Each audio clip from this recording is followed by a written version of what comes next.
Assalamualaikum warahmatullahi wabarakatuh. Teman-teman, kembali lagi di channel YouTube saya, Khairun Imam.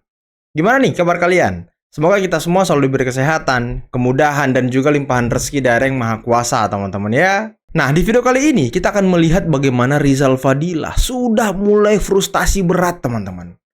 Kenapa? Nah, saat dia berorasi di panggung anti pemakzulan, waduh, Rizal Fadilah meminta tolong kepada para ulama, para kiai, para umat Islam untuk meruntuhkan kezoliman, katanya. Waduh. Kok orang-orang ini selalu bermain di ranah agama gitu? Selalu menggunakan agama, ayat-ayat Al-Quran untuk membenarkan kelakuan mereka yang salah. Selama ini mereka yang menuduh Pak Jokowi, memfitnah Pak Jokowi kalau ijazahnya palsu. Tapi kok mereka ini merasa korban sekarang, merasa orang yang paling tersakiti sekarang. Dan lagi, Egy Sujana masih di luar negeri, belum berani pulang ke Indonesia. Dan sepertinya dia tidak akan pulang. Karena kan sudah dengar sendiri teman-teman kan, Egy Sujana curhat kalau sudah 3 kali dipenjara dan tidak akan mau dipenjara lagi. Tapi kita akan menjelaskan seperti apa sih kasus hukum Egy Sujana ini. Apakah dia akan diburu ke luar negeri atau dijemput paksa? Nah, nanti akan kita dengarkan dari mantan Karawasidik Mabes Polri, Bapak Irjen Pol Purnawirawan Riki Sitohang. Biar semuanya terang benderang. Dan di akhir video kita juga akan mendengarkan penjelasan dari Pak Jokowi ataupun sentilan-sentilan Pak Jokowi kepada Rismon yang sudah ngalor ngidul, yang sudah nggak jelas, yang juga semakin mempertontonkan kebodohannya. Dia melaporkan skripsi Pak Jokowi palsu, tapi ketika dia ke UGM untuk mencari bukti-bukti, malah menemukan keaslian skripsi Pak Jokowi. Jadi dia lapor dulu, baru meneliti. Ini kan nggak masuk akal orang-orang ini, teman-teman. Saya juga bingung gitu. Dan terakhir, kita juga akan melihat sebuah video di mana Bung Sylvester Matutina mengatakan bahwa kasus ijazah ini yang sekarang bergulir di Polda Metro sudah game over. Dan kita tinggal menunggu hari kapan mereka akan dinaikkan statusnya menjadi tersangka, teman-teman. Dan ini yang kita tunggu semuanya. Drama-drama Queen. Nanti kita akan melihat nanti wajah Tifa, wajah Kurnia, wajah Rismon yang memang belum pernah dibui, teman-teman. Oke, sebelum kita mulai videonya, jangan lupa like, subscribe, dan share. Dan tanpa perlu berlama-lama lagi, mari kita mulai videonya berikut ini. As-Saiton Al-Ahros namanya.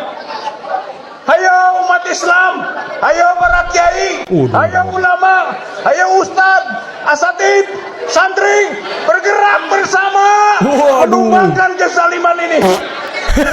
Para purnawirawan yang sudah mendukung atau mengajukan pemakzulan Gibran Putra Joko Widodo, paketkan perjuangannya dengan soal ijazah palsu ini. Paketkan Jokowi dan Gibran satu paket. Satu paket. Adili Jokowi, makzulkan Gibran. Satu paket. Basisnya ijazah juga.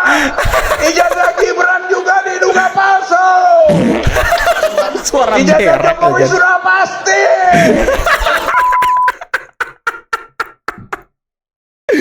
Aduh, Rizal Fadilah. Saya tidak membayangkan gimana wajah Rizal Fadilah nanti ya kalau sudah ditetapkan sebagai tersangka, teman-teman. Dan tadi dia mengaku satu paket ya kan, isu pemakzulan dan juga isu ijazah. Apakah bohirnya juga satu paket, Rizal? Ayo dong, ngaku dong. Apakah bohirnya satu paket? Apakah sumber dananya satu paket, Rizal? Salah satu ketua TPU nggak mau katanya ditarik-tarik dalam Suryo Rismon kita beda. Saya ini kan TPU sebagai pengacara mereka katanya. Asik. Nah, sedangkan pengacaranya Al-Katiri udah umumkan 12 inilah mereka yang mau dilempar katanya. Ini gimana nih? Jadi gini, saya sudah monitor juga, maksudnya Bung Egy ya. Iya. Bung Egy kan udah pernah saya keluar dari TPU, menyerahkan tuh ke timnya dan lain sebagainya. Tapi pada saat laporan itu kan sudah ada dia, gitu. Betul. Terlepas dia terpisah daripada ini, tapi dia salah satu tersebutkan sebagai orang yang dilakukan penyidikannya. Kalau saya katakan orang salah satu kemungkinan dia tersangka itu kan nanti penyidik lah. Saya kan nggak mau mendahului penyidik. Tapi dia nggak bisa lepas daripada arena ini. Nggak bisa pada lepas. saat terakhir gelar perkara juga dia masih speak.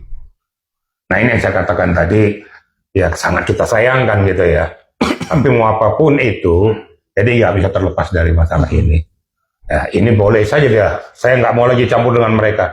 Tapi pada saat kau berdiri sendiri atau dengan kelompokmu kan kau sudah mengeluarkan suatu statement tentang masalah ijazah palsu itu. Ya, bertanggung jawabkan secara hukum. Kira-kira gitu, Bu Mitra. Waduh, Egy Sujana tak bisa lepas dari jerat hukum, teman-teman. Walaupun dia sudah melepaskan gelar ketuanya, jabatan ketuanya TPUA-nya, tetap dia akan masuk jerat hukum. Nggak ada cerita basa-basi lagi, Egy. Dan apakah nanti Egy kalau nggak pulang ke Indonesia akan dikejar oleh polisi sampai ke London? Waduh, itu yang kita nantikan, teman-teman. Ini udah nggak bisa nggak bisa ditangkis. Even pakai pengacara paling hebat di dunia pun dia pun bingung gitu loh. Jadi yang saya bilang tadi bahwa ini tinggal ada tersangkanya, ada terdakwanya, ada narapidananya. Tapi kalau tuntutan mengenai ijazah palsu Pak Jokowi ini sudah nggak ada, maksud saya gitu. Gitu loh. Karena udah terbukti kan, Mabes Polri game over ya kan. PN Surakarta game over. Termasuk gugatan 2 pengadilan kira-kira 2-3 tahun lalu di PN Jakarta Pusat dan PN Surakarta pun sudah ditolak. Jadi udah game over. Berarti pembuktian ijazahnya sudah tidak perlu lagi menurut Anda?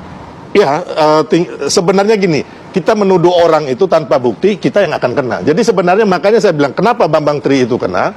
Karena dia menuduh tanpa bukti. Ya, istilahnya siapa yang mendalilkan, dia harus membuktikan. Ada gium ini benar adanya dan berlaku gitu loh. Nah, ini yang saya bilang tadi, makanya akhirnya ada yang dipenjara. Karena memang bersalah gitu loh, bukan dikriminalisasi. Nggak ada itu. Oke. Nah, makanya saya bilang tadi kalau dikriminalisasi silakan lakukan pra peradilan. Oke. Terbuka jelas kok apa prosedur hukum di negara kita nggak ada yang ditutup-tutupin di Semua transparan ya. Transparan. Oke. semua punya hak yang sama gitu ya kan. Kalau nggak sepakat ya pra peradilan. Kalau nggak ini ya semua ada jalurnya masing-masing, teman-teman ya. Tinggal Anda memilih jalur yang mana. Tapi ya terkait dengan pelaporan Pak Jokowi dan juga teman-teman Pradi Bersatu ya, Anda akan menanggung akibatnya. Woi, lihat Dr. Tifa, Risman, Ray Suryo, dan kawan-kawan minta tolong Donald Trump. Emang Presiden Amerika Serikat mau bantu kalian? Kasihan deh lu. Kami sudah mengirimkan surat ke lembaga-lembaga internasional. Waduh, ngeri kali. Internasional, kepada Human Rights Watch yang ada di 5 negara, kepada United Nations. Bahkan kami sudah bersurat kepada Presiden Amerika Serikat, Presiden Donald J. Trump, untuk menunjukkan kesungguhan kami untuk membawa persoalan kriminal kami ini kepada internasional. Kalau ke Anies udah nyurat ke Anies belum? Bersurat dong ke Abah Anies, biar Abah Anies tahu nih penderitaan kalian seperti apa gitu ya kan. Abah Anies ini kan calon sekjen PBB yang akan menyelamatkan dunia. Kirim dong surat ke Abah Anies. Jika Bapak Presiden Prabowo Subianto diam saja terhadap nasib kami. Hebat banget. Kayaknya bukan bayang gini-gini. Hebat kali loh ya, Dr. Tifa, Roy Suryo, Rismon, dan seluruh kawan-kawannya. Katanya sampai menyurati lembaga-lembaga internasional. Wih, koneksinya hebat betul. United Nations, Human Rights Watch. Katanya sampai suratin Presiden Amerika Serikat. Itu dibaca kan surat sama dia itu? Katanya Donald J. Trump katanya. Donald J. Trump. Gak kebayang aku. Gimana pada saat Donald J. Trump ya, Presiden Amerika Serikat, membaca ini surat apa ini? Oh, udah buat kau ini. Kalau kau balas boleh, nggak kau balas suka lu katanya. Aku 10 tahun jadi lawyer belum pernah nyuratin White House loh, sumpah. Presiden Amerika Serikat pengen juga gitu. Lucu-lucuan aja. Pakai apa ya? Bawa pakai pos Indonesia nyampe. Hebat tapi koneksi mereka. Aku salut lah, salut. Terus emang nasib Dr. Tifa kenapa dan kawan-kawan itu? Sampai bilang, kalau Pak Prabowo hanya diam katanya dan tidak memikirkan nasib kami, emang nasib kalian kenapa? Kan belum kenapa-napa kan? Masih aman-aman saja toh. Emang kenapa Pak Jokowi udah nyerahkan ijazah, takut ada calon tersangka gitu ya? Lagian kemarin pas keluar-keluar ngoceh-ngoceh di media, tunjukkan ijazah Pak Jokowi bla bla bla, kayak jago hebat kali nggak mikirkan nasib. Sekarang udah naik sidik perkaranya, udah ada sinyal-sinyal calon tersangka, baru selamatkan nasib kami, minta tolong Pak Prabowo, minta tolong Donald Trump. Ya tapi tetap kudoakan, semoga Pak Donald Trump membalas suratnya ya. Gitu kan? Nah, yang menarik buat saya nih, yang menarik buat saya, Pak Jokowi kan sudah tidak lagi menjadi presiden 10 bulan kurang lebih, ya. Tetapi masih menjadi sasaran tembak. Ada Gibran. Padahal dia tidak punya power. Kenapakah? Gibran pun sebagai wakil presiden itu juga tidak populer amat sebagai wapres. Belakangan Bobi jadi sorotannya setelah apa yang terjadi di Sumatera Utara kan, Prof? Iya, betul. Maksudku ini kan juga terus kemarin soal 4 pulau di Aceh dan Sumatera Utara dispute-nya itu juga dianggap karena orang-orang yang selama ini mengkritik Pak Jokowi itu kan berani sekali. Tetapi sasaran tembak mereka sasaran tembak yang lemah karena sudah tidak punya kuasa. ya. Mereka tidak berani mengarahkan sasaran tembak itu ke yang punya kuasa. Ya kan? Kenapa itu, Bro? Tidak tahu saya.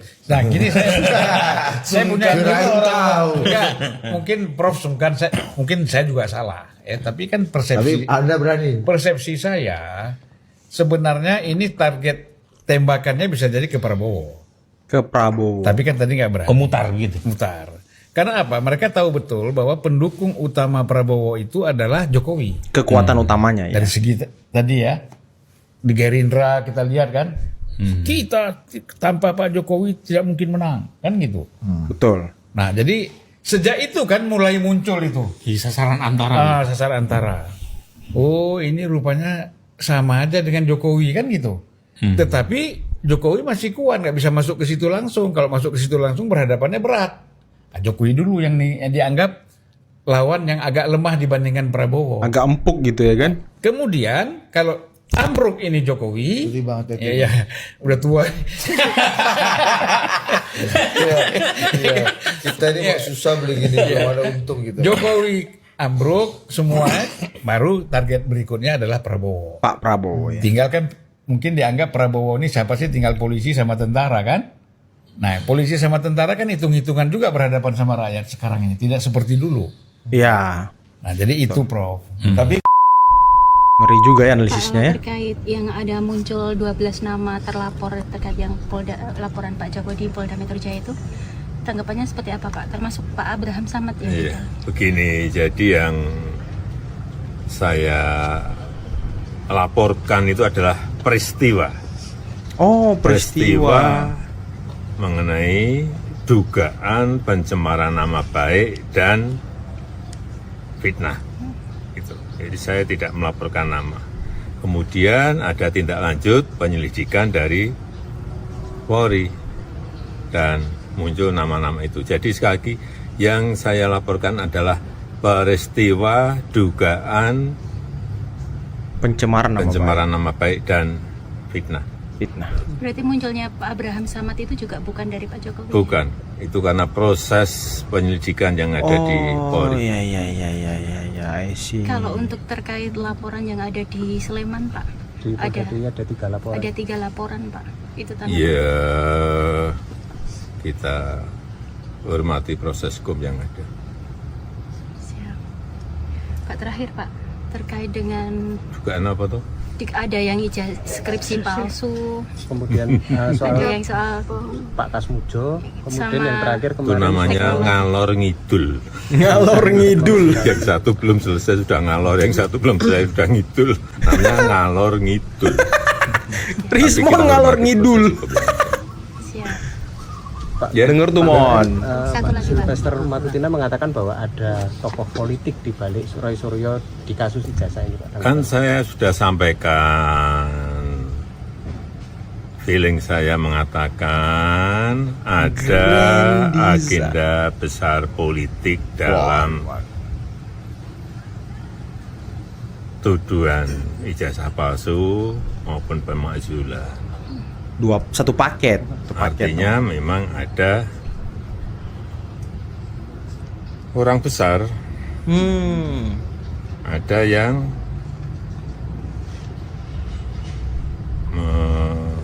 backup, ya itu aja. Waduh, itulah tadi insting politik dari Pak Jokowi, mantan presiden teman-teman, yang sudah kurang lebih 20 tahun melanglang buana di dunia perpolitikan Indonesia dan tidak pernah merasakan kekalahan satu kali pun. Waduh.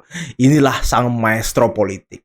Dan kalau insting beliau ya sudah tidak diragukan lagi teman-teman. Sudah pasti insting beliau tajam, setajam silet. Waduh, kayak acara TV tuh.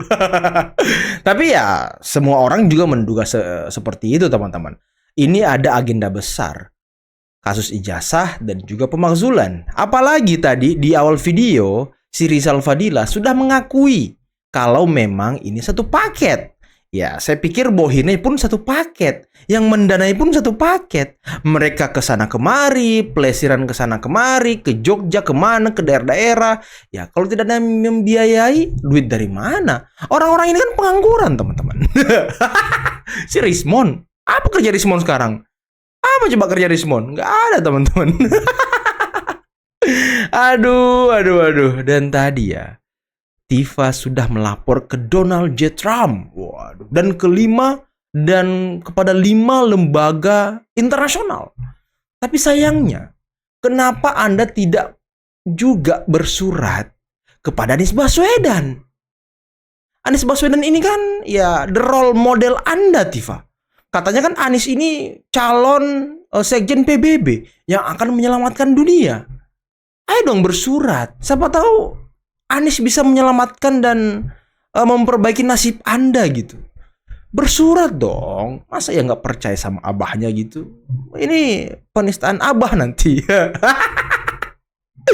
Aduh, saya capek sebenarnya teman-teman ngikutin kasus ijazah ini. Tapi semakin hari ada saja isu yang baru, ada saja hal-hal baru yang muncul.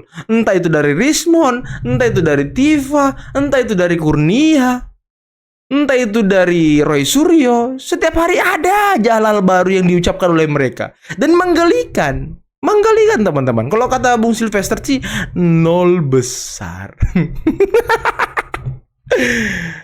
Ya salam. Dan saya tuh heran ya, kok orang-orang ini hobi banget menggunakan instrumen-instrumen agama untuk membenarkan perbuatan mereka yang salah. Lagi-lagi saya katakan ini teman-teman, saya tegaskan, Kozinudin sudah 2 kali ceramah membahas ijazah Pak Jokowi, membahas pemakzulan. Ini ceramah apa ini?